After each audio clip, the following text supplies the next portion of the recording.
Livro narrado com ordenação de Cristiane Batista. Inscreva-se, deixe seu joia, grata.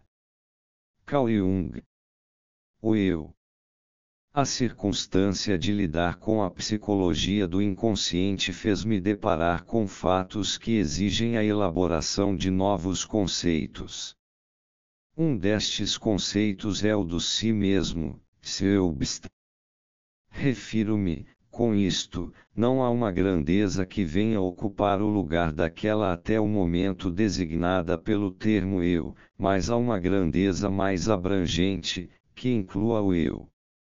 Entendemos por eu aquele fator complexo com o qual todos os conteúdos conscientes se relacionam. É este fator que constitui como que o centro do campo da consciência, e dado que este campo inclui também a personalidade empírica, o eu é o sujeito de todos os atos conscientes da pessoa.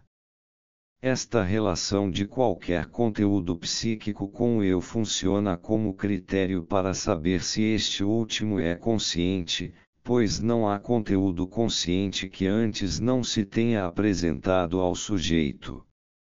Esta definição descreve e estabelece, antes de tudo, os limites do sujeito. Teoricamente, é impossível dizer até onde vão os limites do campo da consciência, porque este pode estender-se de modo indeterminado. Empiricamente, porém, ele alcança sempre o seu limite, todas as vezes que toca o âmbito do desconhecido. Este desconhecido é constituído por tudo quanto ignoramos, por tudo aquilo que não possui qualquer relação com o eu enquanto centro da consciência.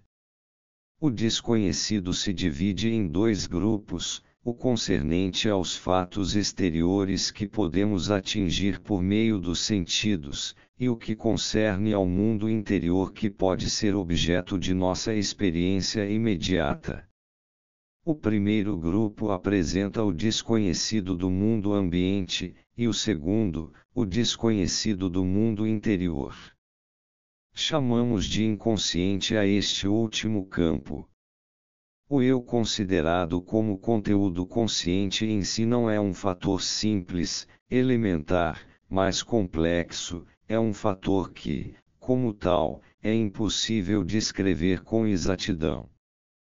Sabemos pela experiência que ele é constituído por duas bases aparentemente diversas, uma base somática e uma base psíquica. Conhecemos a base somática, partindo da totalidade das sensações de natureza endossomáticas, as quais, por sua vez, são de caráter psíquico e ligadas ao eu e, consequentemente, também conscientes. Estas sensações decorrem de estímulos endossomáticos que só em parte transpõem o limiar da consciência. Parte considerável destes estímulos se processa de modo inconsciente, isto é, subliminar. Este caráter subliminar não implica necessariamente um estado meramente fisiológico, o mesmo acontecendo com relação a um conteúdo psíquico.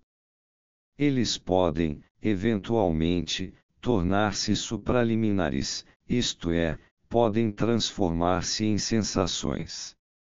Não há dúvida de que parte considerável dos estímulos endossomáticos é totalmente incapaz de se tornar consciente, e seu caráter é tão elementar, que não há razão para conferir-lhe uma natureza psíquica, a menos que se partilhe a opinião filosófica segundo a qual os processos vitais são de fundo psíquico. Contra uma tal hipótese, que dificilmente será comprovada, deve-se arguir, sobretudo, que ela estende o conceito de psique além de qualquer limite válido, tomando o processo vital, deste modo, num sentido que nem sempre tem o apoio dos fatos reais. Conceitos demasiado amplos revelam-se em geral instrumentos inadequados de trabalho, por serem veigos e nebulosos. por isso propus que o conceito de psíquico só fosse aplicado àquela esfera em que exista uma vontade comprovadamente capaz de alterar o processo reflexivo ou instintivo. Sobre este ponto, sou obrigado a remeter o leitor ao meu artigo Der Geist der Psychologie, o Espírito da Psicologia, onde trato detalhadamente desta definição do psíquico. A base somática do eu é constituída, como já apontei, por fatores conscientes e inconscientes. Outro tanto se pode dizer da base psíquica. O eu se assenta, de um lado, sobre o campo da consciência global, e, do outro, sobre a totalidade dos conteúdos inconscientes. Estes últimos se dividem em 3 grupos: 1. O dos conteúdos temporariamente subliminares, isto é, voluntariamente reproduzíveis. 2. O dos conteúdos que não podem ser reproduzidos voluntariamente, e, 3. O dos conteúdos totalmente incapazes de se tornarem conscientes. Pode-se deduzir a existência do grupo número 2, dada a ocorrência de irrupções espontâneas na consciência de conteúdos subliminares. O grupo número 3 é hipotético, isto é, uma decorrência lógica dos fatos que estão na origem do segundo grupo, quer dizer, este grupo encerra conteúdos que ainda não irromperão ou jamais irromperão na consciência. Ao afirmar acima que o eu se apoia sobre o campo global da consciência, não estou, de modo algum, querendo dizer que seja constituído por ele. Se isto acontecesse realmente, seria impossível distingui-lo do campo da consciência. É apenas o ponto central, fundado e delimitado pelo fator somático acima descrito. A despeito do caráter relativamente desconhecido e inconsciente de suas bases, o eu é um fator consciente por excelência. Constitui, inclusive, uma aquisição empírica da existência individual. Parece que resulta, em primeiro lugar, do entrechoque do fator somático com o mundo exterior, e, uma vez que existe como sujeito real, desenvolve-se em decorrência de entrechoques posteriores, tanto com o mundo exterior como com o mundo interior.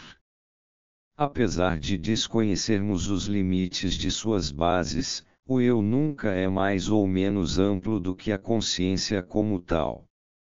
Como fator consciente, o eu pode ser perfeitamente descrito, pelo menos do ponto de vista teórico. Mas isto nada mais nos proporcionaria do que uma imagem da personalidade consciente, a qual faltariam todos os traços que o sujeito desconhece ou de que não tem consciência. Mas a imagem global da personalidade deveria incluir também esses traços. É absolutamente impossível fazer uma descrição completa da personalidade, mesmo sob o ponto de vista teórico, porque uma parcela do inconsciente não pode ser captada. Esta parcela não é, de modo algum, irrelevante, como a experiência nos tem mostrado até a saciedade. Pelo contrário, há qualidades perfeitamente inconscientes que só podem ser observadas a partir do mundo exterior, ou para se chegar às quais é necessário muita fadiga, ou recorrendo até mesmo a meios artificiais. É evidente que o fenômeno global da personalidade não coincide com o eu, isto é, com a personalidade consciente, pelo contrário, constitui uma grandeza que é preciso distinguir do eu. Tal exigência, naturalmente, só se verifica numa psicologia que se defronta com a realidade do inconsciente. Mas uma diferenciação desta espécie é da máxima relevância para essa psicologia. Até mesmo para a aplicação da justiça é importante saber se determinados fatos são de natureza consciente ou inconsciente, como, por exemplo, quando se trata de julgar a respeito da imputabilidade ou não de um ato. Por isso propus que a personalidade global que existe realmente, mas que não pode ser captada em sua totalidade, fosse denominada a si mesmo. Por definição, o eu está subordinado ao si mesmo e está para ele, assim como qualquer parte está para o todo. O eu possui o livre-arbítrio como se afirma, mas dentro dos limites do campo da consciência. Empregando este conceito, não estou me referindo a algo de psicológico, mas sim ao conhecidíssimo fato psicológico da assim chamada decisão livre, ou seja, ao sentimento subjetivo de liberdade. Da mesma forma que nosso livre-arbítrio se choca com a presença inelutável do mundo exterior, assim também os seus limites se situam no mundo subjetivo interior, muito além do âmbito da consciência, ou lá onde entra em conflito com os fatos do si mesmo. Do mesmo que as circunstâncias exteriores acontecem e nos limitam, assim também o si mesmo se comporta, em confronto do eu, como uma realidade objetiva na qual a liberdade de nossa vontade é incapaz de mudar o que quer que seja. É inclusive notório que o eu não é somente incapaz de qualquer coisa contra o si mesmo, como também é assimilado e modificado, eventualmente, em grande proporção, pelas inconscientes da personalidade que se acham em vias de desenvolvimento. É de essência das coisas a impossibilidade de apresentar uma definição geral do eu que não seja de caráter formal. Qualquer outro modo de considerar o problema deveria levar em conta a individualidade que é inerente ao eu, como propriedade essencial. Embora os numerosos elementos que compõem este fator complexo sejam sempre os mesmos por toda parte, variam, contudo, ao infinito, fato este que afeta a sua clareza, a sua tonalidade emocional e a sua amplitude. Por isso, o resultado desta composição, ou seja, o eu é, até onde podemos saber, algo de individual e único, que permanece de algum modo idêntico a si mesmo. Este caráter permanente é relativo, pois em certos casos podem ocorrer transformações na personalidade. Estas modificações nem sempre são de natureza patológica, mas determinadas também pela evolução, e por isso, caem na esfera do normal. Como ponto de referência do campo da consciência, o eu é o sujeito de todos os esforços de adaptação na medida em que estes são produzidos pela vontade. Por este motivo é que na economia psíquica o eu exerce um papel altamente significativo. A posição que aí ocupa é de tal modo importante, que o preconceito segundo o qual o eu é o centro da personalidade ou de que o campo da consciência é a psique pura é simplesmente destituído de qualquer fundamento.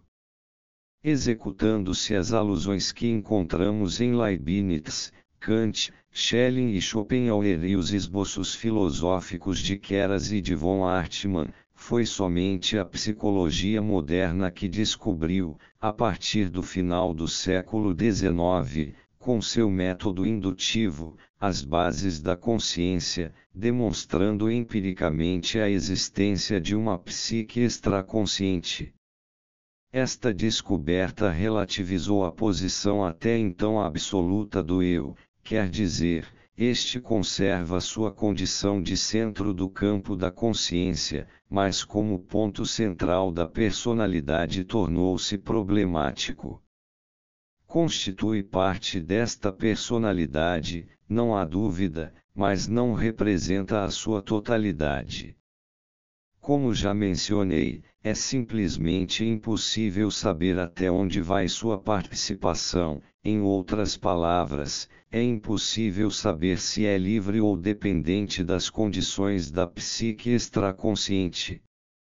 Podemos apenas dizer que sua autonomia é limitada e que sua dependência tem sido comprovada de maneira muitas vezes decisiva.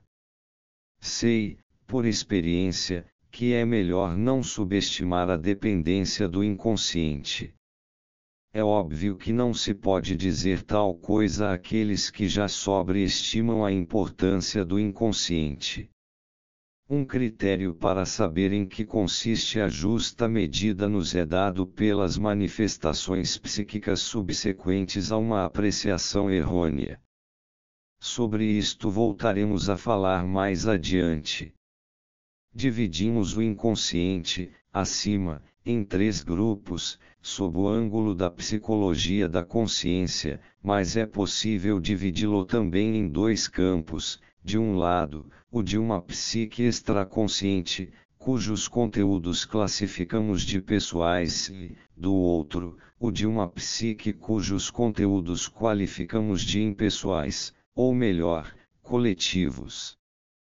O primeiro grupo compreende os conteúdos que formam as partes constitutivas da personalidade individual e, por isso mesmo, poderiam ser também de natureza consciente.